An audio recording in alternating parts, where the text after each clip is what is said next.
A poor girl is humiliated when she tries to grab a sandwich at a bakery, but she bursts into tears and says, "It's for my little brother. He hasn't eaten since yesterday." And what a young billionaire does leaves everyone speechless. Snow was falling slowly outside Davidson's bakery, covering the ground with a white carpet that reflected the morning light. Ethan Walker rubbed his hands together to ward off the cold as he waited for his coffee. At 29, he had a presence that didn't draw much attention: well-trimmed brown hair, quality clothing without any ostentation, and a discreet watch whose value few would recognize. The barista placed the steaming cup on the counter. "Your coffee, sir." As always, Ethan thanked him with a nod. He was known there not as the heir to the Walker construction empire, but simply as the customer who came every morning, sat in the same corner, and ordered the same coffee with a slice of cinnamon bread. That was what he valued most: anonymity. After his father passed away and Ethan took over the business, his photo had appeared in business magazines and financial websites. But the media frenzy didn't last long. Ethan didn't give interviews, didn't attend high society parties, and avoided the spotlight that usually followed a billionaire fortune. "The best place to think is somewhere no one's looking at you," his father used to say. Ethan took that lesson to heart. The bakery was his morning refuge: exposed brick walls, dark wooden tables, and the unmistakable smell of fresh bread. There, among ordinary people, Ethan felt part of something real. He opened his laptop and began reviewing the numbers for the new housing project his company would launch next month. It was an affordable housing development using sustainable materials, a project he was personally passionate about. The doorbell rang, and a gust of cold wind swept through the place. Ethan glanced up instinctively and saw a girl come in. He wouldn't have paid her much attention, except for the fact that she was alone and looked out of place. She wore a coat far too thin for winter, a faded beanie, and worn-out boots. Her eyes scanned the counter where sandwiches were on display. The girl didn't approach the register. She just stood there, staring at the food with a kind of intensity you wouldn't expect from a child. Her fingers, bare of gloves, were red from the cold. "Sandra," the clerk asked in a harsh voice, "You gonna buy something, kid?"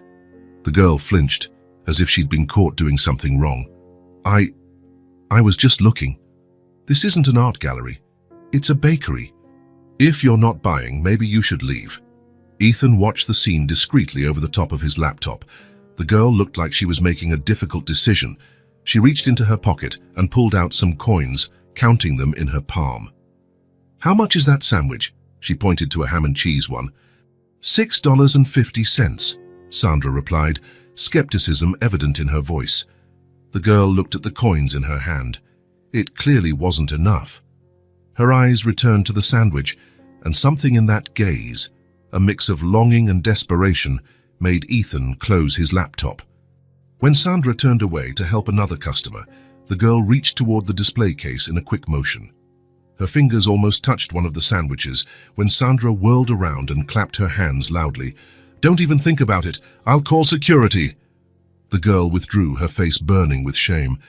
"Please," she whispered, voice trembling. "It's for my little brother. He hasn't eaten since yesterday." Her words lingered in the bakery's air. Some customers glanced over briefly, then returned to their own affairs. Sandra hesitated, torn between compassion and the rules she had to follow. Ethan stood up. It wasn't a conscious decision, it was automatic. In a few strides, he was at the girl's side.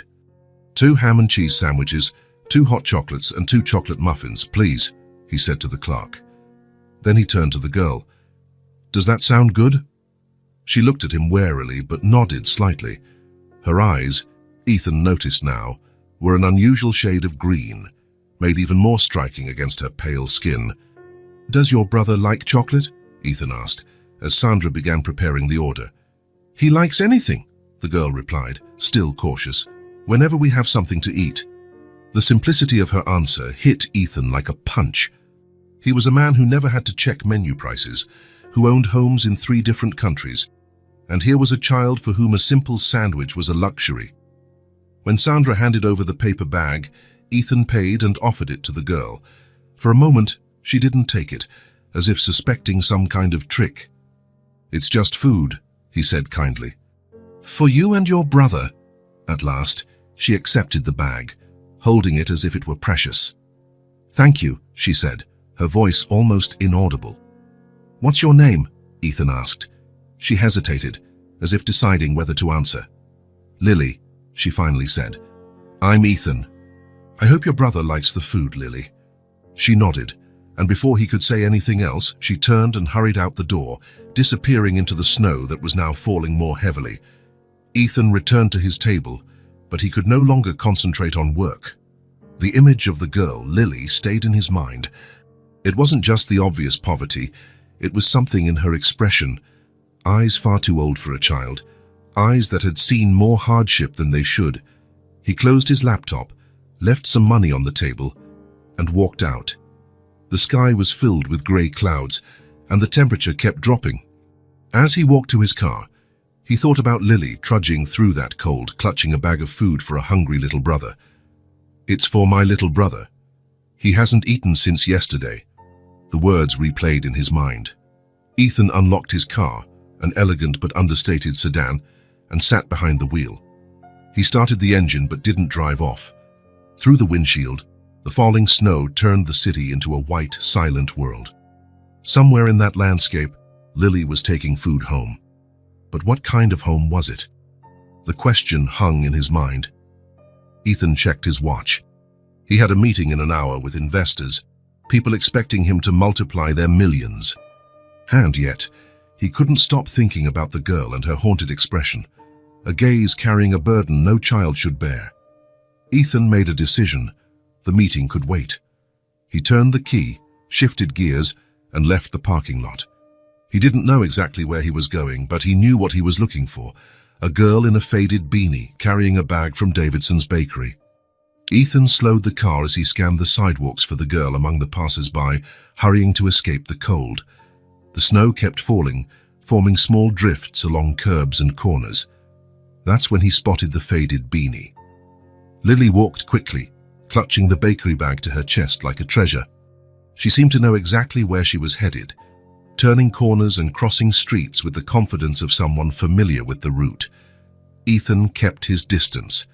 The last thing he wanted to do was scare her. He turned off the radio and focused on not losing her as she moved away from the commercial center into increasingly deserted streets. The surrounding buildings began to change. Well-kept shops and cozy cafes gave way to establishments with barred windows, broken signs, and walls covered in graffiti. Lily pressed on, seemingly immune to the contrast. She turned into a narrow street, more like an alley, where Ethan's car couldn't pass. He parked quickly, locked his vehicle, and continued on foot, keeping a safe distance. The biting wind stung his face, and he pulled his scarf higher. Lily was now walking through an area that looked forgotten by the city. Old buildings with shattered windows, empty lots fenced off with battered boards, and occasional clusters of people huddled around barrels of burning wood for warmth. A few curious looks turned toward Ethan. With his good coat and polished shoes, he clearly didn't belong there, but no one approached him. He kept following Lily, who was approaching a faded red brick building. The structure looked like it had once been beautiful. The remaining architectural details suggested it was built in another era, when the area might have been prosperous. Now, broken windows were patched with plastic or cardboard, and the main entrance was boarded up. Lily didn't go to the front of the building. Instead, she went around it, slipping through an opening in the fence at the back. Ethan waited a few seconds, then followed the same route. The backyard was full of debris, pieces of broken furniture and accumulated trash. A service door hanging by a single hinge was the entrance Lily used. Ethan hesitated. He was invading the privacy of a child he barely knew, but concern won out. He needed to make sure she was okay, that there was some adult caring for her and her brother. Taking a deep breath, he went inside. The smell struck him first. Dampness, mold, and something else, an odor of abandonment and decay. His eyes took a few seconds to adjust to the dim light. He was in a narrow hallway, probably an old service corridor. There was no electricity, just the faint daylight coming through broken windows. He heard light footsteps climbing stairs and followed them, trying not to make a sound. The metal steps of the service stairwell creaked under his weight. One flight, then another. On the third floor, he saw a door slightly ajar and heard Lily's voice. "Noah, I brought food. Look what I got." Ethan crept closer. Through the gap, he saw what must have once been an apartment. Now it was just an open space with the remnants of dividing walls. The wallpaper, partially ripped, exposed water stains. The floor was covered in dust and bits of plaster from the crumbling ceiling. In a corner, away from the broken window that let in wind and snow, was an old, torn mattress placed on pieces of cardboard. A small boy lay there, wrapped in thin blankets. His face lit up at the sight of his sister. "Lily?" His childish voice echoed in the empty space. Noah tried to sit up, but he seemed weak. Lily rushed to him, kneeling down and placing the bakery bag on the floor. "Look what I brought. Sandwiches and hot chocolate, though it might be a bit cold now." The little boy grabbed the sandwich Lily unwrapped, taking a bite too big for his small mouth. Lily smiled, genuinely happy to see her brother eating. "Slow down, Noah. There's more. You don't have to swallow it all at once." Ethan stood still, watching. The children were alone. There was no sign of parents or any adult. The apartment had no furniture besides the torn mattress, some cardboard boxes serving as tables and shelves, and a bucket that seemed to function as a bathroom. One of the boxes contained a few broken toys and children's books with torn covers. Another held folded clothes, worn out and obviously too small. Noah ate ravenously, while Lily blew on the still faintly steaming hot chocolate. She took a small sip before handing it to her brother. "Is it good?" The boy nodded, mouth full. "Best food in the whole world." Lily laughed and tucked the blanket around his shoulders. "Today we eat like kings." That's when Ethan noticed other disturbing details. A makeshift little stove made from cans, probably used to heat water when they could get some. Bits of food carefully saved in reused containers, plastic bottles of water lined up near the mattress. And most heartbreaking, drawings made by Noah taped to the peeling walls, a colorful house, a smiling sun, stick-figure family members holding hands, a version of reality that existed only on paper and in a child's imagination. Ethan felt a lump in his throat. How is it possible these kids lived like this, just a few miles from downtown, where people like him spent on a single dinner what could feed them for weeks? The contrast between his life and theirs was overwhelming. While he debated million-dollar projects in conference rooms overlooking the river, these children were scavenging and sleeping on a ripped mattress. "Who gave you this?" Noah's voice brought Ethan back to the moment. "Did you get it again?" Lily shook her head. "No, Noah. A man bought it for us. At the bakery." "Why?" the boy asked, curious, chocolate clinging to the corner of his mouth. "I don't know. I guess he was just being kind." "What was his name?" "Ethan." Hearing his name in the girl's voice, Ethan shifted slightly, and his foot caused a loose floorboard to creak. The sound echoed in the empty hallway. Lily jumped up, alarmed. "Who's there?" Ethan knew he couldn't hide anymore. He gently pushed the door open and stepped in. "It's me, Lily. I'm sorry. I didn't mean to scare you." The girl instinctively positioned herself in front of her brother. Her eyes, which had shown gratitude in the bakery, were now filled with fear and distrust. "What are you doing here? How did you find us?" Ethan raised his hands, a gesture of peace. "I was worried. I wanted to make sure you and your brother were all right. You followed us." It wasn't a question. It was an accusation. "Yes," Ethan admitted. "And now I'm even more worried. Where are your parents, Lily?" The girl didn't answer. Noah looked between them, confused, still clutching the sandwich in both hands. "Is that the food man, Lily?" the little one asked. His sister nodded, not taking her eyes off Ethan. "Are you from social services? Are you going to take us away?" The question hit Ethan like a blow. Clearly, it wasn't the first time Lily had faced that threat. "No," Ethan said sincerely. "I'm not from social services. I just want to help." "Nobody helps for free," Lily retorted, sounding far too wise for her age. "What do you want?" Ethan looked at the two children, one suspicious and protective and the other small and vulnerable, and realized his life had just changed forever. "I want you both to be safe," he finally said, "and from what I see, you're not." The silence after Ethan's words was broken only by the whistling wind blowing through the broken window. Lily remained in front of her brother, like a small human shield. "You need help," Ethan continued, keeping his distance so as not to frighten them. "This place isn't safe, especially in this cold." "We've been through worse winters," Lily said, lifting her chin in fragile pride. Noah peeked out from behind his sister, curious eyes flicking between her and the well-dressed stranger. He coughed, a harsh sound that seemed too big for his little body. "Your brother's sick," Ethan observed, noting the flush on the boy's cheeks that contrasted with the pallor of the rest of his face. "He'll get better," Lily insisted, though her voice betrayed her concern. "He always does." Ethan looked around. The cold drafts slipping through the broken windows, the damp walls, the hard floor. It was no place for anyone, let alone children. "I'll respect your decision, Lily," he said carefully, "but I want to help. I can bring food, warmer blankets, medicine for your brother." "I can do that tomorrow morning." Lily hesitated, her green eyes studying Ethan as though trying to read his true intentions. "Why would you do that?" she asked finally. It was a fair question, and Ethan didn't have a polished answer. Why did he care so much about two children he didn't know? "Because it's the right thing to do," he said simply. "And because I can." Noah tugged at his sister's sleeve. "Let him help, Lily," he whispered, loud enough for Ethan to hear. "I'm cold." The girl looked at her brother, then at Ethan. He could see the internal battle she waged, the instinct to protect Noah against the need to accept help. "All right," she said at last. "You can bring that stuff, but don't tell anyone about us." Ethan nodded. "I'll come back tomorrow morning, I promise." As he left the abandoned building, the snow was falling even harder. Ethan walked to his car, weighed down by what he had just witnessed. That night, he barely slept. The image of the children alone in that frigid place replaying in his mind. The next morning, before the sun was fully up, Ethan was out shopping for supplies.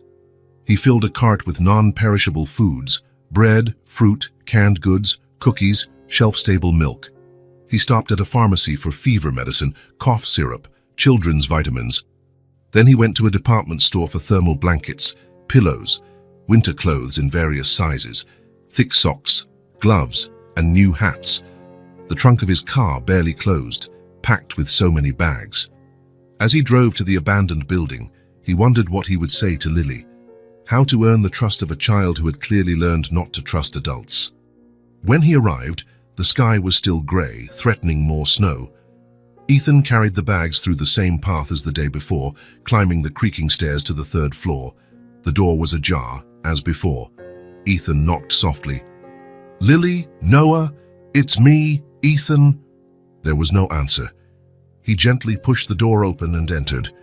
The place looked the same, except for one detail that made his heart race.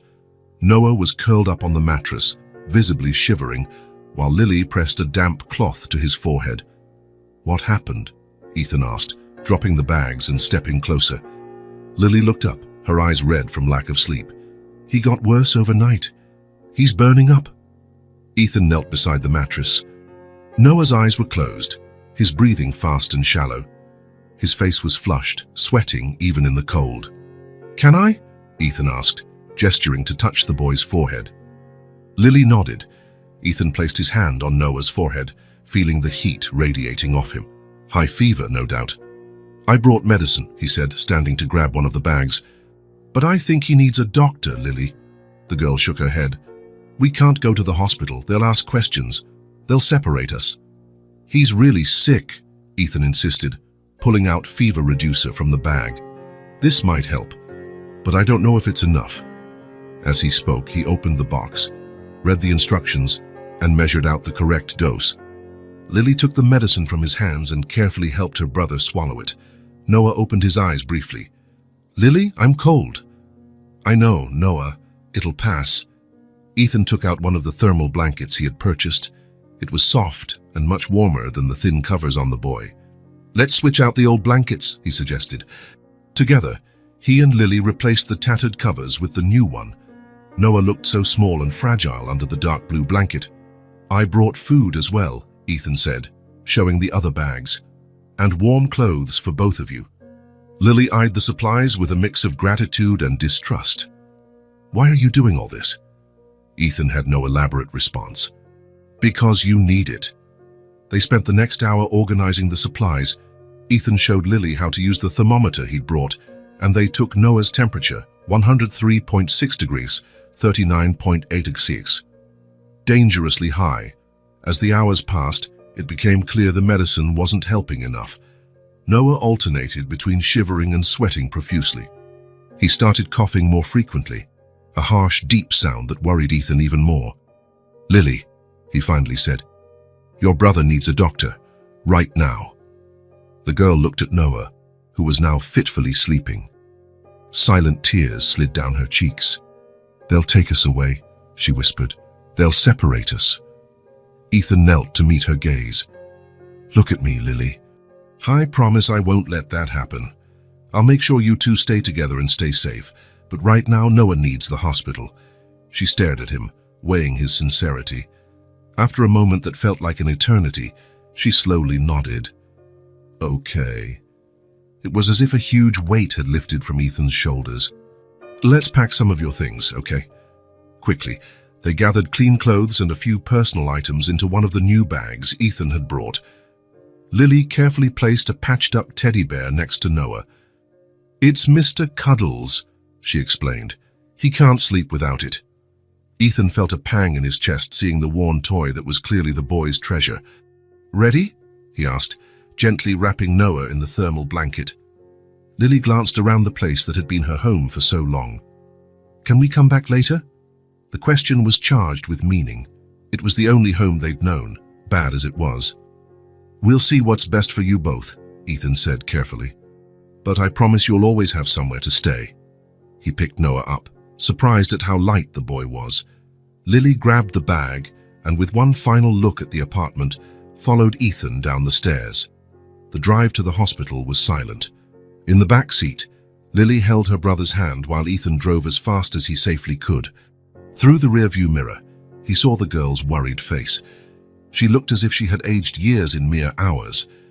At the ER, things happened quickly. Ethan rushed in carrying Noah, Lily clinging by his side. The medical team acted immediately upon seeing the boy's condition. Likely pneumonia, a doctor said after a quick assessment. We'll need tests and to start treatment. While the doctors tended to Noah, a nurse approached with a form. Are you the father? She asked. Ethan hesitated. Next to him, Lily tensed. I'm responsible for them right now, he answered carefully. I can explain the situation to someone in administration while you treat Noah. The next moments were chaotic. Noah was taken for tests. Lily insisted on staying by his side, and Ethan found himself giving a simplified version of the truth to a hospital social worker. I found the children in precarious conditions, he said. I don't know where their parents are. I'm willing to assume temporary responsibility for them until this is sorted out. Hours later, seated in an uncomfortable chair beside Noah's hospital bed, now hooked to an IV and somewhat stable, Ethan received the results of the tests. The doctor, a middle-aged man with a kind expression, spoke softly. Besides pneumonia, the boy shows clear signs of chronic malnutrition and vitamin deficiencies. There are also indications of past injuries that weren't properly treated. He paused, eyeing Lily, who had finally fallen asleep in a chair nearby. She needs an examination, too. Ethan nodded, a mixture of anger and sadness welling up inside him. I'll do whatever it takes to help them. The doctor studied him for a moment. The social worker will want to speak with you further. These situations are complicated. I understand, Ethan said, but I'm not abandoning them. After the doctor left, Ethan looked at the two sleeping children. In less than 2 days, they had become the most important thing in his life, a life he had believed to be complete. Now, he knew he would never be the same. Noah stayed in the hospital for 3 days. The pneumonia was severe, requiring IV antibiotics and constant care. During that time, Ethan hardly left the hospital, working remotely when possible and cancelling meetings he couldn't postpone. Lily refused to leave her brother, sleeping in the chair next to his bed and only leaving the room when nurses insisted she needed to eat. On the third day, the doctor came in with a subtle smile. Good news. The fever's gone, and tests show the infection is under control. I think Noah can be discharged tomorrow. Are we going home?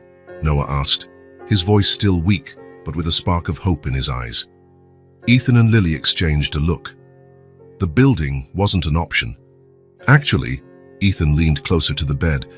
I was thinking maybe you two would like to stay at my apartment for a while, just until you're completely better. Noah looked at his sister, waiting for her to decide. Lily bit her lip, worried. And after that? She asked. Then we'll figure it out together. After more conversations with the hospital's social worker, who took detailed notes, Ethan received temporary permission to take the children home. There would be follow-up visits and bureaucratic hurdles, but for now they would remain in his care. On the morning of the fourth day, Noah was discharged. He left in a wheelchair, as per hospital protocol, clutching his patched-up teddy bear in one hand and Lily's hand in the other. Ethan had already arranged new clothes for both of them, and the front seat of his car was loaded with prescribed medications and home care instructions. Where do you live? Noah asked as Ethan buckled him into the seatbelt. Not too far from here, Ethan replied. It's an apartment downtown. Is there a TV? The boy asked, eyes wide. Ethan smiled. Yes, there's a TV. Wow! Noah turned to his sister. You hear that, Lily? We can watch cartoons. Lily just nodded, still cautious. Since leaving the hospital, she seemed to have raised her guard again, as though the reality of moving into a near stranger's home was finally hitting her. Ethan's car pulled into the underground garage of a modern building made of glass and concrete. When the elevator carried them to the top floor, Noah gasped upon realizing there was only one door. You live here alone. In this whole building, not the entire building. Ethan laughed as he unlocked the door. Just this floor. The door opened to a spacious living area. Dark wood floors contrasted with light-colored furniture and white walls. A large L-shaped sofa faced a stone fireplace, and above it, a flat-screen TV. A dining table for 8 sat near the floor-to-ceiling windows, which offered a panoramic view of the city and the river slicing through it. Whoa! Noah exclaimed, eyes wide. It's like a castle! Ethan smiled, watching their reactions. Noah dashed forward, exploring every corner with childlike curiosity. Lily hovered near the door, as if evaluating escape routes. Come on, let me show you where you'll be staying. He led them down a hallway, past a spacious modern kitchen, to a door at the end. He opened it, revealing a large bedroom with 2 twin beds, each dressed in light blue sheets and fluffy white duvets. Between the beds stood a small table with a lamp. Matching blue curtains were open, letting the afternoon sun fill the room. This is your room, Ethan said. The bathroom is that door over there. Noah ran and jumped onto one of the beds. It's so soft. Lily approached more cautiously, touching the duvet as if she couldn't believe how it felt. I've never seen a bed like this, she muttered. I also got some things for you, Ethan said, pointing to the closet. Clothes and a few other items I thought you might like. Opening the closet, Lily saw neatly arranged new clothes with tags still attached, sorted by size.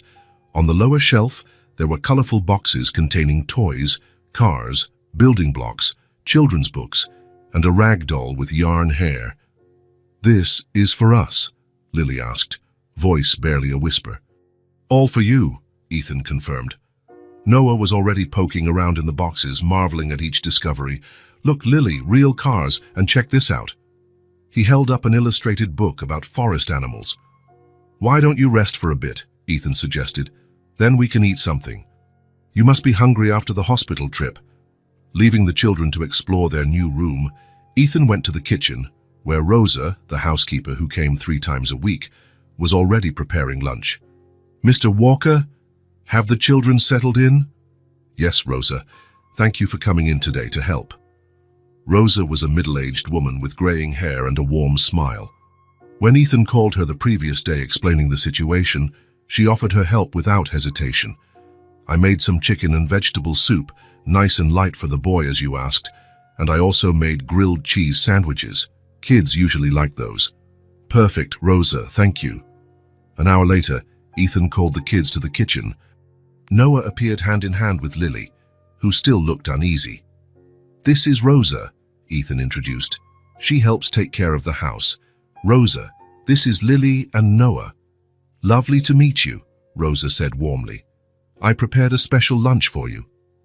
They sat at the breakfast nook, a cozier area than the formal dining space. Noah stared at each item on the table with fascination. The white plates, the shiny silverware, the cloth napkins, the orange juice in glass cups.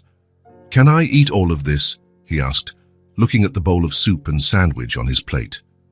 "Of course," Ethan replied, "and there's more if you want it." The boy picked up the spoon and began slurping the soup enthusiastically. Lily ate more slowly, tasting each thing with caution as if expecting a trap. Rosa watched them with a maternal smile. "Mr. Walker, I'll organize the rest of the groceries and prepare some more meals for you. I'll leave everything in the fridge with instructions to warm it up." "Thank you, Rosa." After lunch, Noah was clearly tired. The doctor had warned he'd need plenty of rest to fully recover.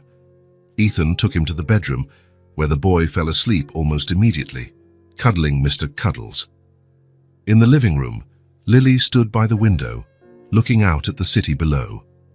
Ethan approached quietly. "Nice view, isn't it?" She nodded without turning around. "I've never been this high up," she commented, her reflection in the glass showing subdued wonder. "Lily," Ethan began gently, "I know all this is strange and new for you. I know you're worried. I want you to know that you and Noah can stay here as long as you need. You're safe." She finally turned to face him. "For how long? Until you get tired of us. Until you decide we're too much work." The question hit Ethan hard. Clearly, Lily had been abandoned before. "I'm not going to get tired of you, and you're not work. I'm glad you're here." She studied him, looking for signs of deceit in his face. "Why?"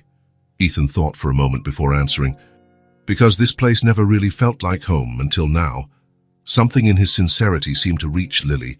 It wasn't complete trust, but maybe it was a start. "Noah needs plenty of rest," she said, changing the subject, "and he has to take his medicine on time. We'll manage that together," Ethan promised. "You're a great big sister, you know that." A faint blush colored Lily's cheeks. The following days settled into a calm routine. Noah spent much of his time sleeping and watching cartoons on TV, soaking in every color and sound as if it were magic. Ethan worked from his home office, door open so the children could come in whenever they wanted. Lily began drawing, using the colored pencils and paper Ethan had bought. Her drawings often depicted two small figures, her and Noah, in various settings. Mealtimes became special moments. Ethan insisted on sitting with them, even when he had work pending. Noah told long, rambling stories, and Lily would smile quietly at her brother's enthusiasm. Ethan noticed she smiled more when she thought no one was looking. One night after dinner, Noah asked if they could play a game. Ethan found an old board game he barely remembered owning. "Do you know Monopoly?" he asked. Noah shook his head, but Lily nodded. "I saw some kids playing it at school once before—" She didn't finish the sentence. They spread the board on the coffee table. Ethan explained the rules in a simplified way, and soon they were rolling dice and moving tokens. Noah giggled every time he bought a property, and even Lily allowed herself moments of genuine competition. Amid the laughter and the warmth of the fireplace, Ethan looked at the children and felt something shift within him. His apartment, once a space of solitary independence, now felt alive. That night, after tucking the children into bed, Ethan stayed in the living room with a cup of tea, reflecting on how his life had changed in just a few days. Before, it had been all about meetings and contracts. Now, it revolved around medicine schedules, cartoons, and board games. Strangely, he didn't miss his old routine at all. Rosa noticed the difference in him. "You seem different," she remarked as she prepared breakfast the next morning. "Different how?" "Lighter. Like you found something you didn't know you were looking for." Ethan smiled, acknowledging her perceptive comment. By the 8th day, Noah was much better. Color had returned to his cheeks, and his energy increased daily. He explored the apartment with boundless curiosity, asking questions about everything. "Why do you have so many books? Why is the sofa so big? How does this light turn on by itself when we walk in? Why do you live alone? Where's your mom? The last question caught Ethan off guard. My mom lives in another city, he answered gently. She visits sometimes. Our mom doesn't visit us, Noah said with a child's blunt honesty. Lily says she went away. Ethan glanced at Lily, who froze mid-drawing. Her eyes met his, full of silent warning. I'm sorry to hear that, Ethan said carefully. It's okay, Noah shrugged. I have Lily. And now I have you too. The simplicity of his statement warmed Ethan's heart, but also filled his mind with questions. What had really happened to their mother? Why were they alone in that building? How long had they lived like that? Later that day, when Noah was napping, Ethan found Lily sitting on the windowsill in their room, looking out at the city lights. He's getting better, Ethan commented, nodding toward Noah. Yeah, Lily agreed. The medicine helps. Lily, Ethan paused, choosing his words. At some point, we need to talk about your situation, about the future. She turned to look at him, her face tense. Are you going to send us away? No, he said quickly. It's not that. I want to help, really. But to do that, I need to understand more about what happened, about your mother, about how you ended up in that building. Lily turned back to the city lights. Not today, she said softly. Please. Ethan nodded, respecting her request. When you're ready. That night, after the children were asleep, Ethan lay awake, thinking. He needed to know more, not just to help them, but to protect them. If there was a mother out there, possibly looking for them, he needed to know. But something told him the story was likely more complicated and sadder than he wanted to imagine. For now, he would watch as the children adapted, building a routine that gave them some stability. Lily drew at the table. Noah played with his cars on the rug, and the three of them ate dinner together every evening. Each day, little barriers fell. Lily started asking questions about his work. Noah waited by the door when he knew Ethan was coming home. Laughter became more frequent, silences less tense. A peace Ethan had never experienced filled his apartment. And with it, the growing certainty that these children, who had come into his life by chance, might be exactly what he hadn't known he was looking for. But one doubt persisted, silent like a shadow. Where was Lily and Noah's mother? And what would happen when that answer emerged? 2 weeks passed since the children had arrived at Ethan's apartment. A routine had taken hold, Noah's color was back, and even Lily smiled more often. On cold evenings, the three gathered in the living room to watch movies, play board games, or simply chat. One night, Noah fell asleep on the couch, wrapped in a soft blanket, while the end credits of an animated movie rolled on the screen. His gentle breathing was the only sound in the apartment. He sleeps so peacefully now, Ethan said, turning down the TV volume. Lily nodded, adjusting the blanket over her brother. He used to have nightmares almost every night. Ethan observed the care with which she treated her brother. For a child, Lily bore far too many responsibilities. I can carry him to bed, Ethan offered. No, Lily replied. Let him stay here a bit longer. He likes sleeping close to us. Close to us. The words warmed Ethan's heart. It was the first time Lily had referred to them as a unit. They sat in silence for a few minutes, simply watching Noah sleep. There was a peace in the moment that Ethan didn't want to disrupt. Still, he knew some questions had to be confronted eventually. Lily, he began quietly, I think it's time we talk about some things. She lifted her eyes to him. The deep mistrust from before wasn't as strong, but caution remained. About what? About you two, about how you ended up in that building. About your mom. Lily turned her gaze away, focusing on some distant point beyond the window. For a moment, Ethan thought she wouldn't respond, that her walls would go back up. She left us, Lily finally said, voice barely above a whisper. One day, she went out and never came back.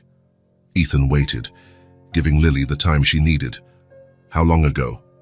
Lily shrugged. I don't know exactly. Several months. It was cold like now. Have you always lived in that building? Yeah. Mom always said it was temporary, that we'd have a real home soon. She swallowed hard. But we never left. Ethan tried to choose his words carefully. And when she left that last time, what happened? Lily's fingers played with the hem of her shirt, a nervous habit Ethan had noticed before. It was morning. She said she was going to look for work and would be back that night. She left some food for us, crackers and juice, told us not to open the door for anyone. Lily's voice shook.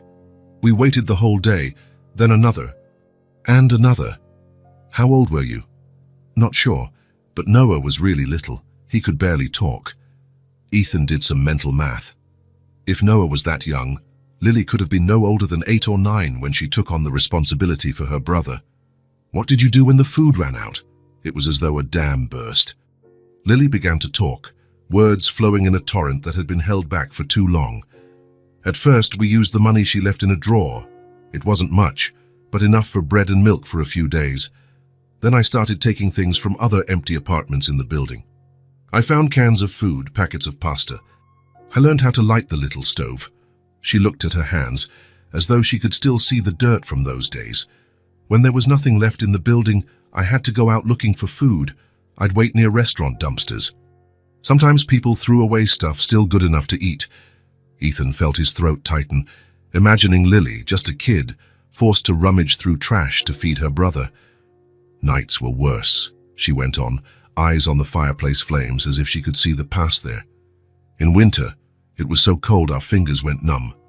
Dowish and I would sleep huddled together, trying to keep warm. We wore every piece of clothing we had all at once. She paused, taking a shaky breath. I tried asking for help sometimes.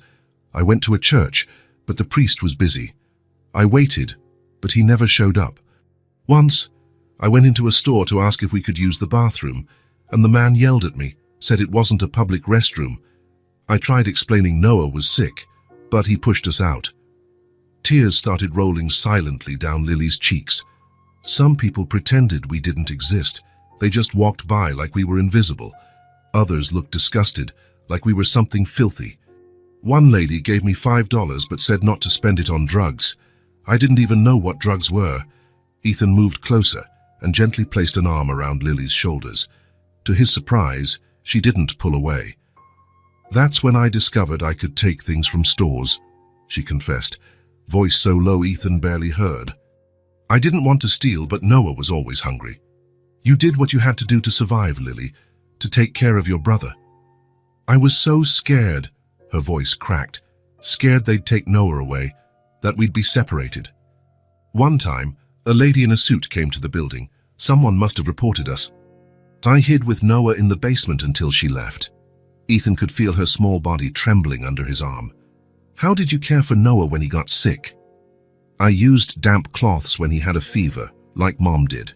One time, I found some medicine in a pharmacy. I gave it to him, but I didn't know if it was the right kind. She looked over at her sleeping brother. I was so afraid I'd lose him. You're amazing, Lily. You took care of your brother when many adults would have given up. She shook her head. I just did what I had to do. He's my little brother. Ethan felt both heartbreak and admiration for this child. What about school? He asked gently. We stopped going after Mom disappeared. I knew they'd ask questions if we showed up alone. The pieces of the puzzle were fitting together. The children had simply vanished from the system. No school, no medical records, no responsible adult. They were invisible to the official world. Lily, did you ever try to find your mum? Call any family members? She shook her head. I don't know anyone's number. Mom's phone died after a few days, and we didn't know how to charge it. What about your dad? Do you have a dad? Mom said our dad left before Noah was born. I never knew him. Ethan inhaled slowly, absorbing every word. No grandparents, aunts, uncles. Mom mentioned a grandmother sometimes, but she said she lived far away. She never visited. Silence settled again. Noah stirred in his sleep, mumbling something. Lily automatically adjusted the blanket around him, a gesture she must have repeated countless times in that abandoned building. Thank you for telling me all of this, Lily, Ethan finally said. I know it wasn't easy. She nodded, wiping her tears with the back of her hand. Do you think she'll come back someday? The question carried a fragile hope that broke Ethan's heart. I don't know, Lily, but I promise I'll try to find out what happened to her. You and Noah deserve answers. And if she doesn't want us anymore? Lily's voice was barely audible. Then she's missing out on two amazing kids, Ethan replied, taking her small hand in his. But I want you to know something. No matter what we find out, you and Noah aren't alone anymore. I'm here now. A single tear rolled down Lily's cheek. This time, she didn't wipe it away. Can we put Noah to bed now? She asked, changing the subject. Ethan nodded, getting up to carry the sleeping boy. As they walked down the hallway, Lily by his side, Ethan made a silent vow. He would do whatever was necessary to find out what happened to their mother. They deserved the truth, deserved closure. And if his suspicions were correct, if the mother hadn't simply abandoned them, but something worse had happened, then Lily and Noah would need someone beside them when the truth emerged. Someone who wouldn't leave, someone who would stay. The next morning, after talking with Lily, Ethan woke up determined. While the children were still asleep, he made some calls and rearranged his schedule for the day. He postponed an important meeting with investors, an unusual move that surprised his team, as Ethan Walker never postponed business meetings. After serving breakfast and confirming Rosa would stay with the kids, Ethan drove downtown.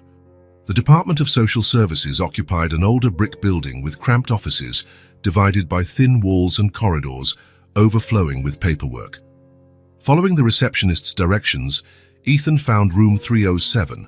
The nameplate on the door read, Rachel Miller, caseworker. He knocked lightly. Come in, a firm voice called from inside. Rachel Miller was around 40, with brown hair in a practical bun and sharp eyes behind red-framed glasses. Her small office was meticulously organized, colorful folders stacked in neat piles, and plants that added life to an otherwise bureaucratic setting. Mr. Walker? She stood, extending her hand. Punctual? I like that. Thank you for seeing me on such short notice, Ethan said, shaking her hand. You mentioned two vulnerable children in your call. That's always a priority for me. She pointed to the chair in front of her desk. Please, have a seat and tell me everything. And so Ethan did, from meeting the children at the bakery to the conversation with Lily the night before. Rachel listened intently, making occasional notes, her professional face revealing little of her thoughts. Let me see if I understand, she said when he finished. You found these kids, took them to your home, and now you want to formalize some kind of guardianship. Yes, Ethan confirmed. I want to do this the right way. They need stability and safety. Rachel removed her glasses, rubbing the bridge of her nose. Mr. Walker, I appreciate your concern, but I need to be honest. The system doesn't quite work like that. We can't just hand over guardianship of children to the first well-intentioned adult who shows up. I understand, Ethan replied calmly. But the system also failed Lily and Noah. They were living alone, unseen by everyone. Nobody noticed. Nobody helped. Rachel put her glasses back on, her gaze softening a bit. Unfortunately, you're right, but we still have protocols to follow. First, we need to locate the mother or any close relatives. And if we don't find anyone, then the children would enter foster care. They could be placed with a temporary family or an institution, depending on availability. The thought of Lily and Noah being separated again in some unfamiliar place made Ethan's chest tighten. And what about me? Could I apply for guardianship? Rachel sighed. Technically, yes, but I won't lie. It's going to be a long, complicated process. You have no prior relationship with these kids. You're not related. And frankly, your profile. She hesitated. My profile. Single man, no experience with children, demanding career. The adoption committee might question your motives and your capacity. Ethan felt a surge of frustration. My motives are simple. I want to help. As for my capacity, I can hire all the support needed, rearrange my work schedule, whatever it takes. Rachel studied him for a moment. I believe you, Mr. Walker. Honestly, I do, but the system doesn't run on my personal opinion. She reached into a drawer and pulled out some paperwork. Let's start at the beginning. I'll initiate a provisional foster process. That formalizes the current situation, allowing the children to stay in your care while we investigate. Meanwhile, We'll begin the search for the mother or other relatives. Ethan nodded, feeling cautious relief. What do I need to do? Fill out these forms. We'll schedule a home visit to assess your living conditions. We'll interview you and, separately, the children. She handed Ethan a folder filled with papers. We'll also need a background check, proof of income and character references, and I strongly suggest enrolling the children in school as soon as possible. Noah is still recovering from pneumonia, Ethan reminded her. As soon as he's well, then formal education is important not just for learning but for socialization and having an official record that these children are being cared for. The next few hours were spent filling out forms and discussing practical details. When they finally finished, Rachel walked Ethan to the door. I'll make my first visit next week. In the meantime, keep the kids' routine as stable as possible. Thank you, Rachel, for everything. She smiled, a genuine smile that softened her professional demeanor. You know, Mr. Walker, in 15 years on this job, I've seen many people say they want to help at-risk kids. Few actually do something about it. The following days were a whirlwind of preparations. Ethan enrolled Lily in a nearby school, got temporary documents with Rachel's help, and planned to do the same for Noah once he'd fully recovered. Rosa was briefed about the importance of the upcoming home visit. The apartment, already spotless, was child-proofed. Ethan even hired a safety specialist to check electrical outlets, windows, and other potential hazards. When he mentioned the visit to the children, Lily tensed up. Is she the lady who'll decide if we can stay? She asked, fear evident in her voice. Yes, Ethan answered honestly. But don't worry, Rachel wants what's best for you, just like I do. What if she says no? Ethan took Lily's hands, looking her in the eye. I won't let them separate you. I promise. Rachel Miller's first home visit took place on a Tuesday. Ethan received her, clearly anxious, but the children surprised him with their natural behavior. Noah proudly showed off his new toys, while Lily, though reserved at first, answered all of Rachel's questions honestly. The caseworker observed the children interacting with Ethan, noting Lily's drawings on the fridge, Noah's medications laid out neatly, and the set meal times. She inspected the kids' bedroom, the bathroom adapted with a small stool so Noah could reach the sink, and the shelf of children's books. Then she sat down with Ethan in the kitchen, while the children played in the living room. I'm impressed, she said, jotting something in her folder. You've created a truly welcoming environment. We're settling in, Ethan replied. All of us. Rachel smiled. You know what impresses me most? The way Lily looks at you. That girl's been through so much. Trust doesn't come easily for her, but she trusts you. Rachel's visits became regular in the following weeks. Each time, she brought new questions, new forms, new guidelines, but she also brought increasingly warm smiles and compliments on the children's progress. Lily's adapting well at school, she mentioned during one visit. Her teacher says she's very bright, just needs to catch up on missed material. Noah also started attending preschool a few mornings a week. Though hesitant at first to separate from Lily and Ethan, he soon made friends and came home with excited stories and colorful drawings. A month after her first visit, Rachel arrived with a solemn expression. We have news about the case, she said after the children went to their rooms. We found some information about their mother. Ethan's heart pounded. And Rachel opened her folder and pulled out a piece of paper. Helena Parker, 32 years old, history of unstable housing and substance abuse issues. She paused, as though organizing her thoughts. Ethan, I think we should continue this conversation at my office tomorrow. It's complicated. The look in her eyes told Ethan everything he needed to know. The news wasn't good, and soon he'd have to decide how and what to tell Lily and Noah. That night, as he watched the children sleep peacefully, Ethan felt the weight of his responsibility. It wasn't just about giving them shelter or food.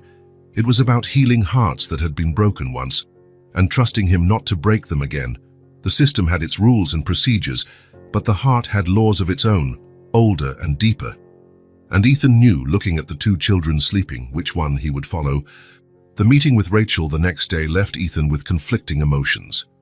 The news about Helena Parker was grim, but he needed time to process it before deciding how to tell Lily and Noah.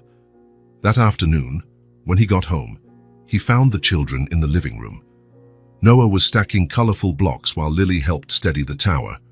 Their laughter filled the apartment, something that had become more frequent over the past weeks.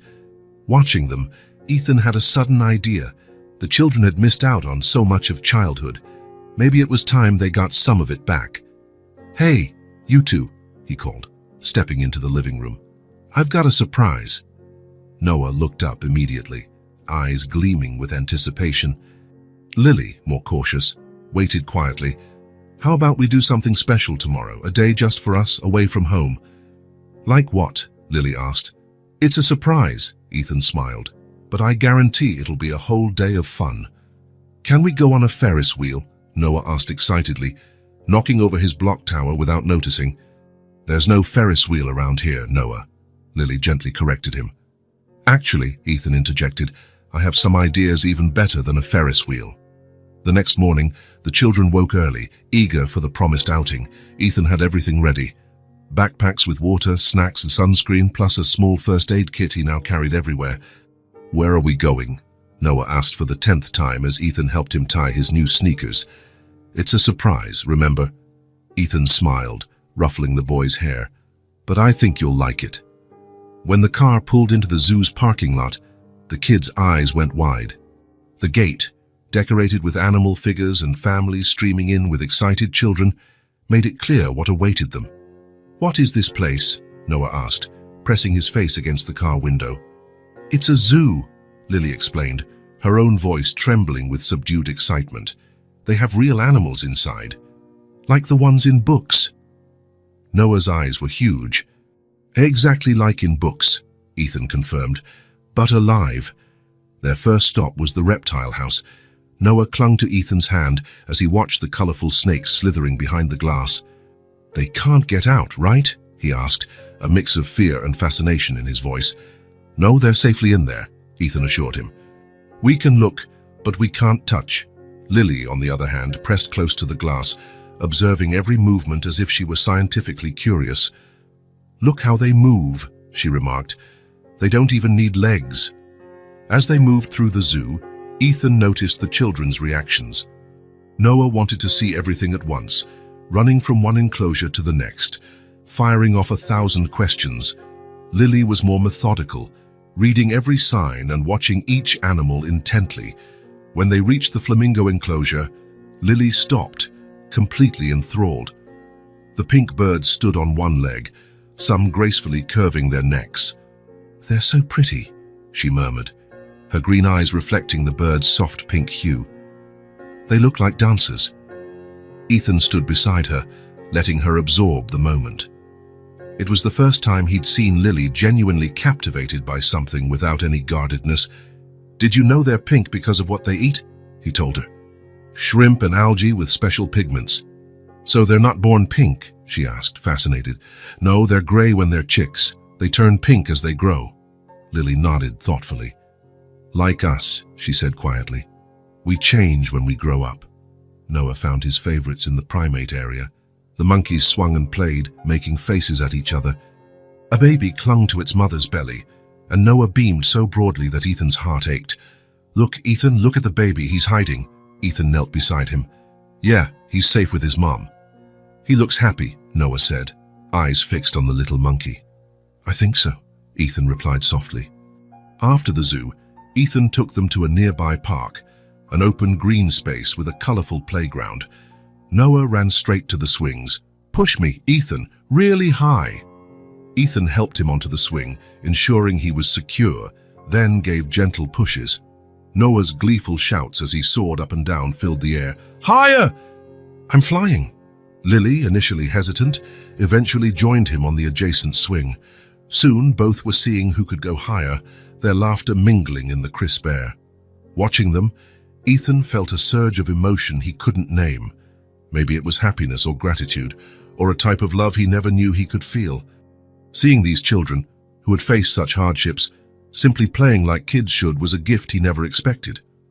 For lunch, Ethan took them to a cozy downtown restaurant with huge glass windows overlooking a busy street.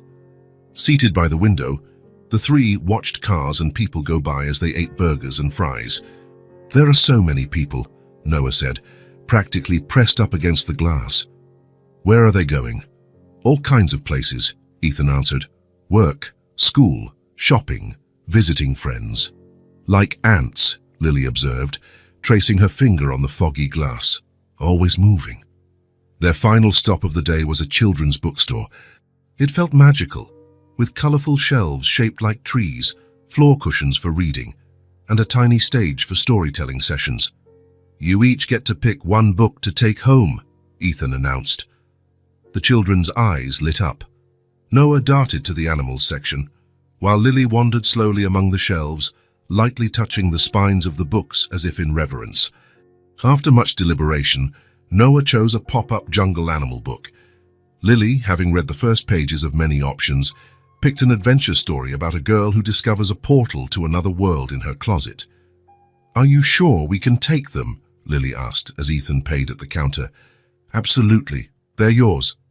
The sun was setting by the time they returned to the apartment. Noah fell asleep in the car, clutching his new book to his chest. Lily watched the city lights switch on, one by one. Ethan carried Noah to the bedroom and tucked him in. Lily trailed behind, looking almost as tired as her brother, but with a brightness in her eyes he'd never seen before. "Thanks for today," she said softly, as Ethan covered Noah. "It was really nice." Ethan smiled at her. "I'm glad you liked it." She hesitated, gathering courage. "It was the best day of my life," she finally whispered. Ethan felt a lump in his throat, overwhelmed by emotion. He thought of his own privileged childhood. Trips, expensive gifts, endless opportunities.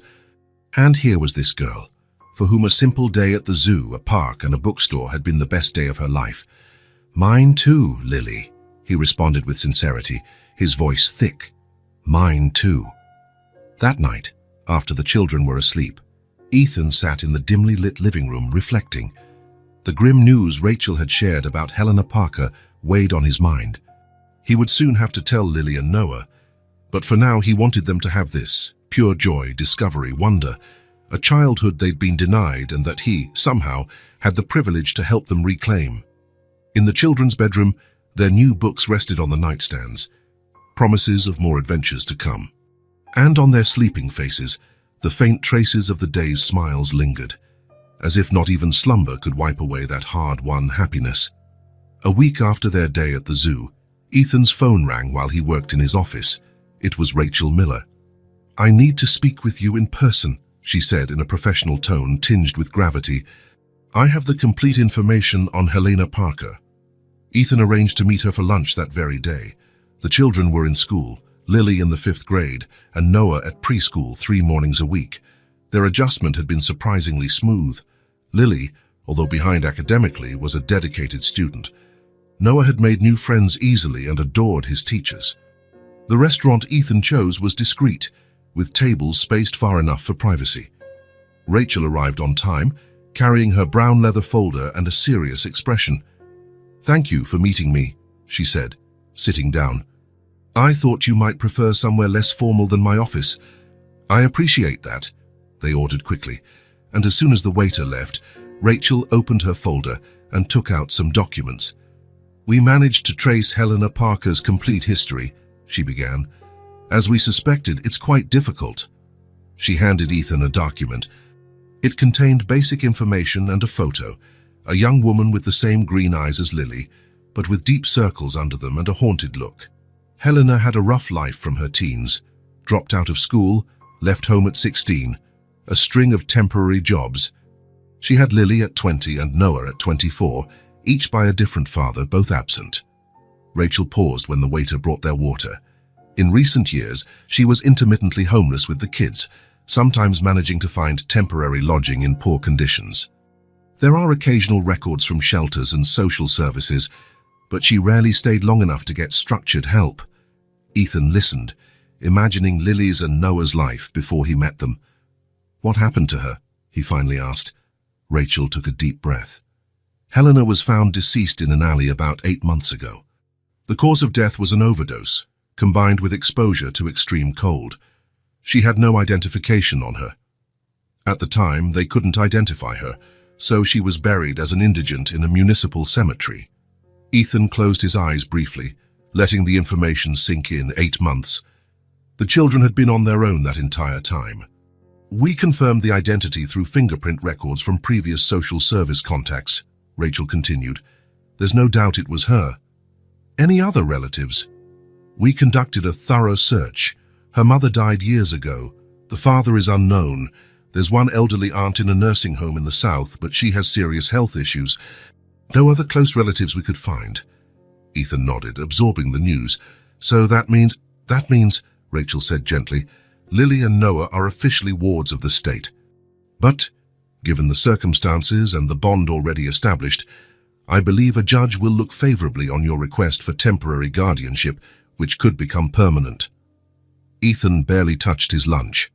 All he could think about was how to break this news to Lily. Noah might be too young to fully grasp it, but Lily had waited for her mum all those months, clinging to hope. How should I tell them?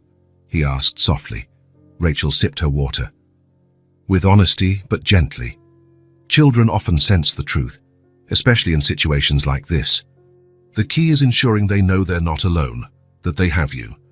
That afternoon, when he picked the children up from school, Ethan watched them with new eyes, Lily with her blue backpack, holding Noah's hand as they crossed the schoolyard, both smiling when they saw him. They were orphans without knowing it, children who had lost everything yet could still smile. He decided to wait a few days, preparing himself mentally. He consulted a child psychologist recommended by Rachel for advice on the best approach. He was determined not to make mistakes. On Friday, Noah was invited to a sleepover at a new preschool friend's house, a significant milestone in his social adjustment, arranged carefully by Ethan and the friend's mom. It would be the first night he'd spent away from Lily since Ethan had known them. With Noah away and the apartment quiet, Ethan knew it was time.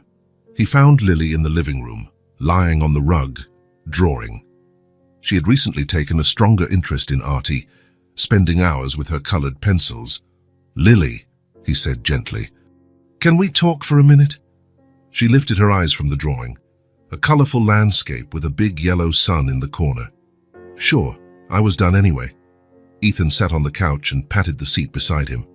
Lily got up, leaving the drawing on the floor, and sat near him. Is it something serious? She asked, noticing Ethan's expression. Yes, it's important, he replied honestly. Remember I told you we were looking for information about your mother? Lily nodded, her body instantly tense. Did you find her? Lily, Ethan began softly, choosing each word carefully. We learned what happened to your mom, and it's difficult news. She didn't speak, just stared at Ethan with those green eyes that seemed far older than her age. Your mom passed away, Lily? It happened 8 months ago, before we even met. Ethan watched her face, ready for tears, screams, or denial, but Lily just went very still, as if processing it, comparing it to something she already suspected in her heart. How? She finally asked, voice small. Ethan hesitated. He and the psychologist had discussed how much detail was appropriate. She got very sick and was alone in the cold. Her body just couldn't handle it. Lily lowered her gaze to her hands. Was it my fault? The question felt like a punch to Ethan's gut. No, Lily, absolutely not. Why would you think that? I should have looked harder. I should have gone out to find her when she didn't come back. But I was scared to leave Noah alone. Ethan took her small hands in his. Listen to me carefully, Lily. None of this was your fault.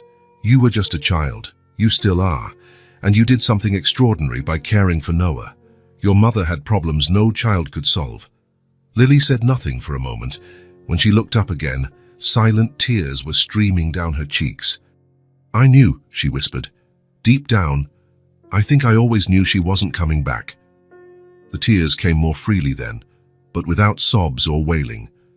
It was a quiet grief, the kind that had been braced for, yet still hurt.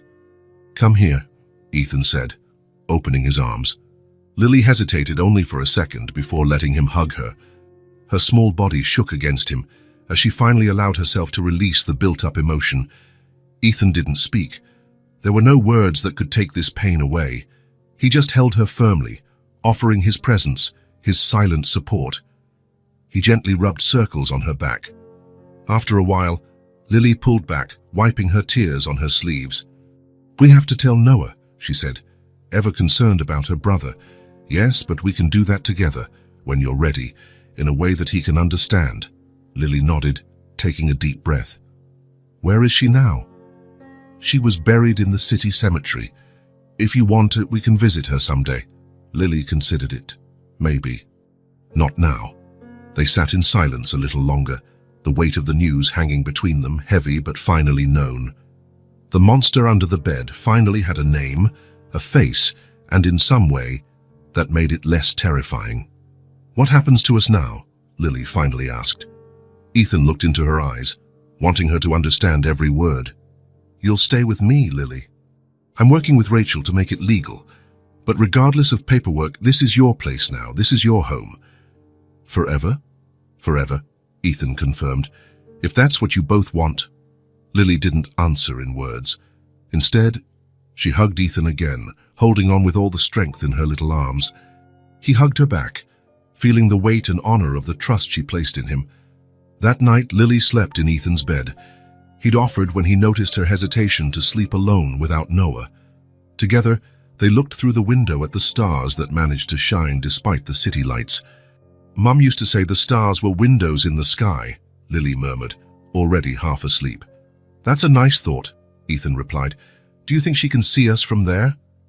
Ethan looked at the girl, her face serene despite tear stains. "I think so, Lily, and I think she'd be very proud of the amazing person you are." Once Lily fell asleep, Ethan stayed awake, watching her. The conversation had been as hard as he'd expected, but it had also brought a necessary closure, maybe the start of healing a wound left open too long. Lily was no longer alone with her burden and her grief. Now, there was someone to share the weight, to help carry the truth, and maybe over time, to help her find happiness again, despite the loss. Because some families are formed by blood, and others are formed by the heart. And Ethan knew without any doubt that his heart now belonged to these two children fate had brought into his life. 2 weeks after that conversation with Lily about her mother, Ethan scheduled another meeting with Rachel at her office. The news of their mother's death had hit Noah in a more straightforward, childlike way. He cried when Lily and Ethan told him, asked a few questions about heaven and stars, then asked if they could put a photo of her in their room, a simple, pure way of mourning that broke Ethan's heart. Now sitting across from Rachel's desk, Ethan felt a certainty he'd never had before. "I want to adopt them," he said without preamble, "formally, permanently." Rachel wasn't surprised. She closed the folder she'd been reviewing, took off her glasses, and looked at Ethan directly. "I expected that," she replied with a faint smile. "I've seen how you three have become a family over these last months." "That's what we are," Ethan confirmed. "A family. Maybe not in the traditional sense, maybe not the way I imagined, but it's what I feel." Rachel nodded sympathetically. "You need to understand the process, Ethan. It won't be quick or always easy." "I'm prepared." Rachel put her glasses back on and opened a new folder. "Considering you already have temporary guardianship, and our investigation found no close relatives capable of taking the children, we do have a more direct path. But still, the system is cautious with adoptions, especially for single applicants. Because of my marital status? Partly, also because of your financial status." Ethan frowned, puzzled. "I thought having a stable financial situation would be a plus." "It is, but it also raises questions about motives. The system wants to ensure wealthy people aren't just collecting children as trophies or charity projects." "That's absurd," Ethan protested, feeling a wave of indignation. "Lily and Noah are people, not projects." "I know," Rachel soothed. "And from observing you with the kids, I know your motives are genuine, but we still have to convince a judge and an adoption committee." Ethan took a deep breath, reining in his frustration. "What do we need to do?" "First, we continue the home visits, but now focusing on adoption. There will be more detailed interviews, a full investigation of your background, psychological evaluations for you and the kids." Rachel paused, checking her notes. We'll also have an official period of cohabitation, which, in effect, is already happening. The judge can count all the time since the children started living with you. How long might this take? Realistically, several months, possibly up to a year. Adoptions rarely move fast.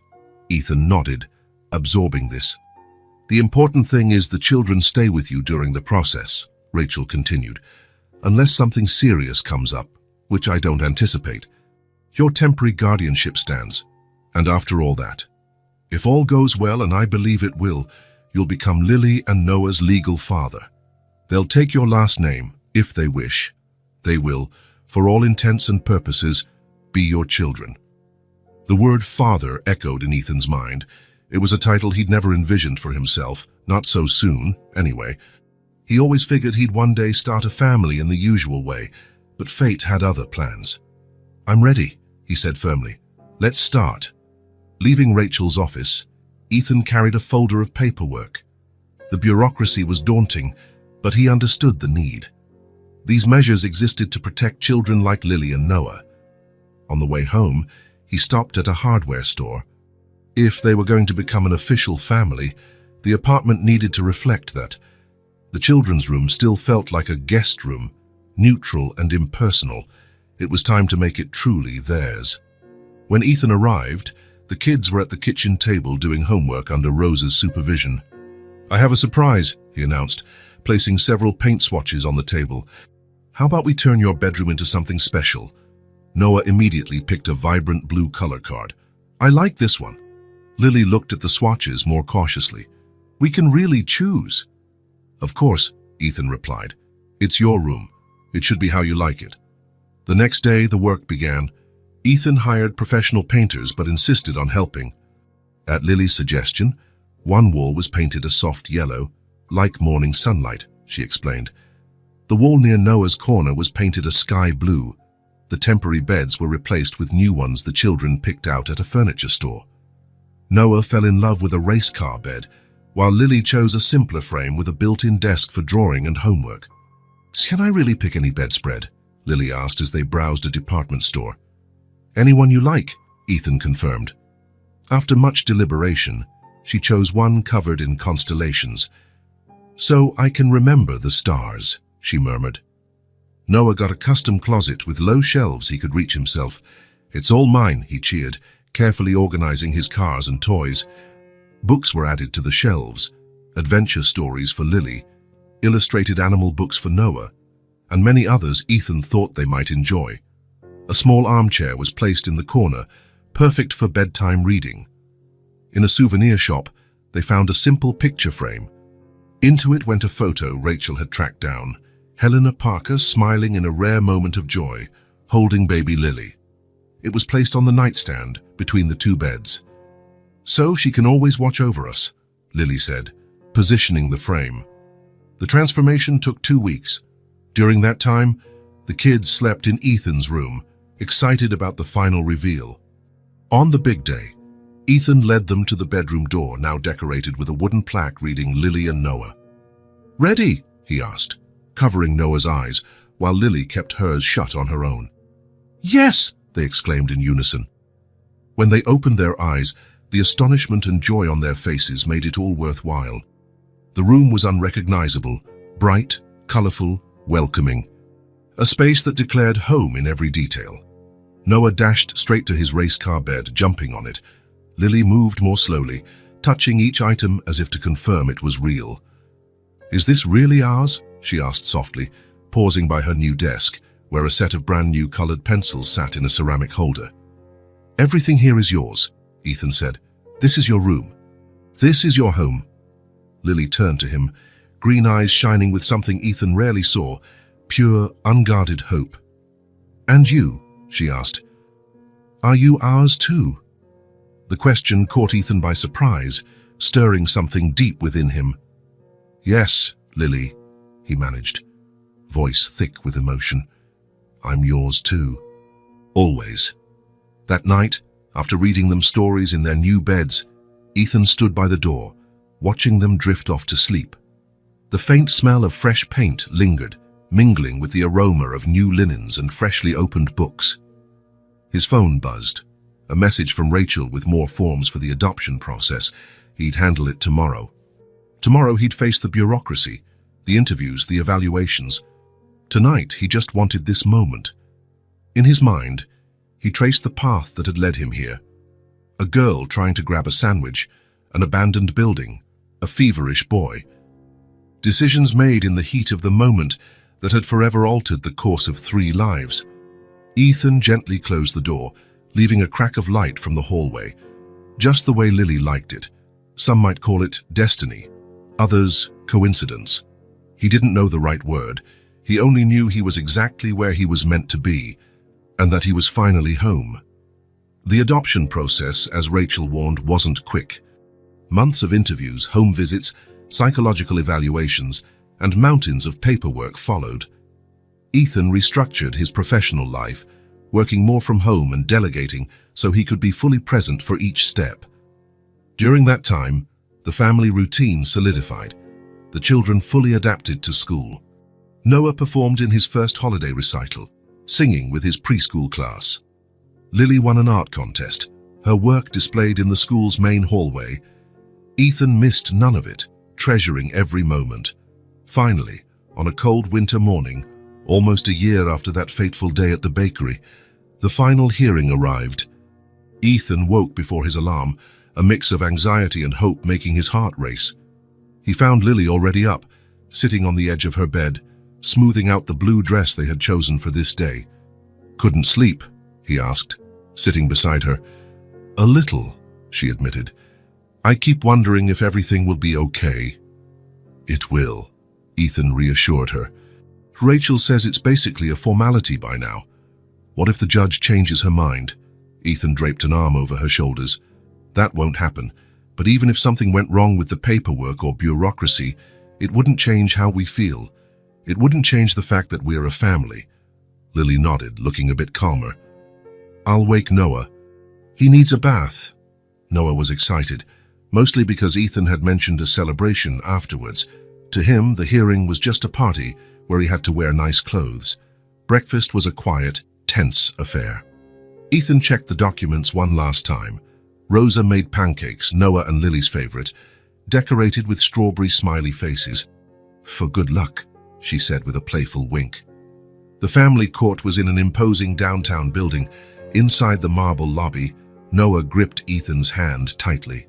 "It's so big," he whispered, looking up at the vaulted ceiling. "It is," Ethan agreed, "but there's nothing to be scared of." They found Rachel waiting near the hearing room. She wore a formal suit, but greeted them with a warm smile. "Welcome," she said, crouching to speak at the children's eye level.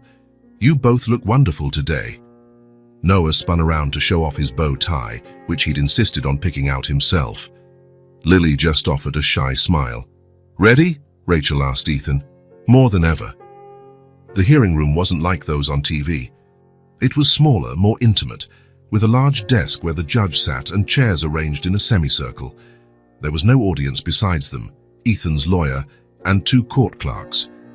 Judge Andrews was a woman in her 50s, hair graying in an elegant bun, sharp eyes behind thin-framed glasses. When she entered, everyone stood. "Please, be seated," she said in a calm yet firm voice. The judge reviewed the documents on her desk for a few moments, then looked at the little family. "We're here to formalize the adoption of Lily Parker, age 10, and Noah Parker, age 5, by Ethan Walker," she began. Looking over the case, this is quite straightforward. The social worker's report is extremely positive about the bond formed between the adopter and the children. She flipped through a few more pages. Psychological evaluations indicate both children are well adjusted in their new home and view Mr. Walker as their paternal figure. The school has noted significant academic and social progress since they began living with him. All legal requirements have been met. Judge Andrews set the papers aside and looked directly at Ethan. "Mr. Walker, when you started this process, you were a single man with no child-rearing experience. Taking on 2 siblings in a vulnerable situation, I must admit that raised some initial caution flags." Ethan nodded, understanding the concern. "However," the judge continued, Your actions over the past year have shown a genuine commitment to these children's well-being. You restructured your professional life, sought guidance when needed, and most importantly, provided an environment of love and stability. She then turned to Lily. Lily, I'd like to hear from you. How do you feel about officially becoming Mr. Walker's daughter? The room fell silent. Lily, normally articulate, seemed momentarily speechless. She looked at Ethan, then the judge. I already feel like I am, she said at last. The paperwork is just so everyone else knows what we do. A soft smile crossed the judge's face. She then addressed Noah. And you, young man, are you happy living with Mr. Walker? Noah, less shy than his sister, answered immediately. Yes, he reads stories every night and makes pancakes on Sundays, and he said we're going camping this summer. A ripple of laughter lightened the room. Well, with such endorsements, the judge said, I see no reason to delay a union that obviously already exists in practice. She picked up her pen and signed the primary document on her desk. By the power vested in me by the state, and with great personal satisfaction, I declare this adoption finalized. Lily and Noah are now legally Lily Walker and Noah Walker. The formality of the ceremony broke when Noah jumped out of his seat with a whoop of joy. Lily seemed frozen for a second, as if she couldn't believe it, until Ethan knelt beside her. We did it, he said gently. Lily's eyes filled with tears as she flung her arms around Ethan. Noah quickly joined, turning it into a three-person knot in the middle of the hearing room. The judge let the moment happen, smiling. When they finally pulled apart, she rose. Congratulations, Walker family. May this union bring the happiness you all deserve. After signing the final documents and receiving the official certificates, they stepped out of the courthouse into a sunny winter day. Rachel accompanied them to the door. You've made my work worthwhile, she said, hugging each of them. Families like yours are why I do what I do. As planned, they went to lunch at the kids' favorite spot, a dinosaur-themed restaurant where Noah loved the footprint-shaped nuggets. Throughout the meal, Lily kept looking at the certificate she refused to let go of since the hearing. What is it? Ethan asked, noticing her fascination. My name, she said. It looks strange, but in a good way, Lily Walker. It suits you, Ethan smiled. Have you thought about what people will call you now? Lily asked, a rare uncertainty in her tone. Ethan sensed the real question behind her words. What should they call him now? It was a topic they'd circled around for months. You can call me whatever makes you comfortable, he said gently. Ethan is still great. What if we want to call you Dad? Noah asked. Having set aside his toy dinosaur to join the conversation, Ethan felt a wave of emotion stronger than he expected. If that's how you see me, I'd be honored. Noah nodded, as though solving a complex puzzle in his mind. I think I'll call you Dad then. The simplicity of Noah's decision, so characteristic of him, made Ethan and Lily laugh. And so, in a dinosaur-themed restaurant, over nuggets and milkshakes, a father was officially born. In the weeks that followed, life found its new rhythm. At school, teachers and friends already referred to Lily and Noah as the Walkers. Ethan attended his first parent-teacher conferences, brimming with pride he never thought he'd feel over a volcano diorama Noah had made. One Saturday morning, about a month after the official adoption, Ethan suggested a special outing. How about we visit Davidson's bakery today? Lily, who was drawing at the kitchen table, looked up in surprise. The bakery where we met. That's the one. I thought it might be interesting to go back, now that we're officially a family. Noah, who had only vague memories of the bakery, was excited at the mere mention of treats. Lily looked thoughtful but agreed. The bakery hadn't changed. Same fresh bread aroma, same gleaming display case, same dark wooden tables. Ethan realized he hadn't been back since that fateful day almost a year ago. He entered carrying Noah, while Lily held his free hand. The doorbell jangled their arrival, catching a few customers' attention. Behind the register was Sandra, the same clerk as before. Ethan saw the exact moment she recognized Lily, a frown of confusion, followed by surprise when she noticed the girl holding Ethan's hand. They sat near the window. Noah immediately eyed the pastries in the display case. Can I have hot chocolate and a muffin, Dad? he asked, the word dad still sounding new and wonderful. Of course, Ethan replied. How about you, Lily? Same, she said quietly, glancing around the place as if reconciling past memories with the present. Ethan stood to place the order. While he waited, he sensed someone approaching. It was Sandra. Excuse me, she said hesitantly. That girl, she's the same one from before, isn't she? The one who tried to... Yes, Ethan confirmed. That's Lily. Sandra bit her lip, looking genuinely remorseful. Can I talk to her for a moment? Ethan nodded, returning to the table with the clerk. Lily looked up and recognized her immediately. Lily, Sandra began, I wanted to apologize for how I treated you that day. I was rude and, well, it wasn't right. Lily looked from the woman to Ethan, then back again. It's okay, she said simply. You were just doing your job. No, Sandra insisted. I wasn't. My job is to treat people with respect. I'm glad you're doing better now. A small smile crossed Lily's lips. I am, she said. Very much. Sandra nodded, relieved, and returned to the register. Moments later, instead of the usual items, she brought over a tray with extra whipped cream hot chocolates and a selection of pastries they hadn't ordered. On the house, she said, placing the tray on the table. To celebrate? Well, you. As they enjoyed the unexpected treats, Ethan watched Lily. There was no longer that desperate hunger, that constant tension in her shoulders. She was now a girl who giggled at Noah's whipped cream mustache, who chatted excitedly about her science project, who looked forward to summer vacation. When they left the bakery, Lily paused to look back one last time. It's strange, she said. Feels like it was in another life. In a way it was, Ethan replied, understanding completely. Back at the apartment, no home, Noah ran off to show Rosa the extra pastries Sandra had insisted they take. Lily headed straight to her room, saying she had something to finish.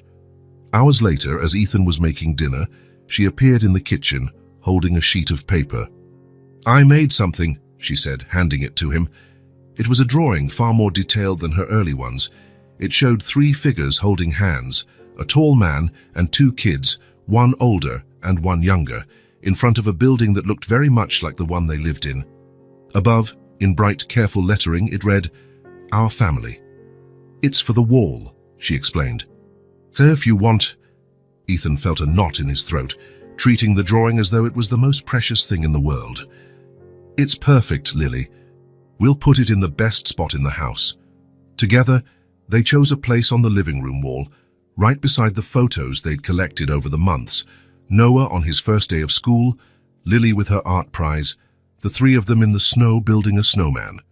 As they taped the drawing in place, Noah joined them, offering advice on the exact height. Higher. No. Lower. Perfect.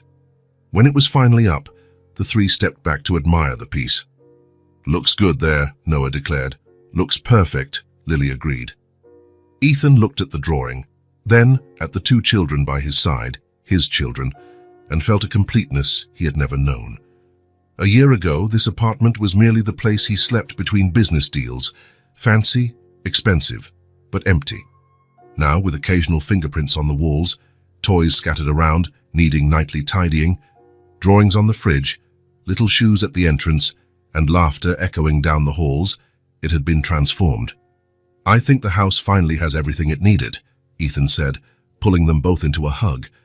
Lily smiled, resting her head on his shoulder. Yeah, she agreed. All of us. Outside the window, the city kept up its frenetic pace, busy people, honking cars, a world spinning on its axis. But inside that apartment, one family, formed not by blood but by love and choice, had found its own center of gravity. Sometimes, Ethan thought, life's greatest gifts arrive disguised as its biggest challenges. Sometimes a single act of kindness, a sandwich offered, a hand extended can change everything.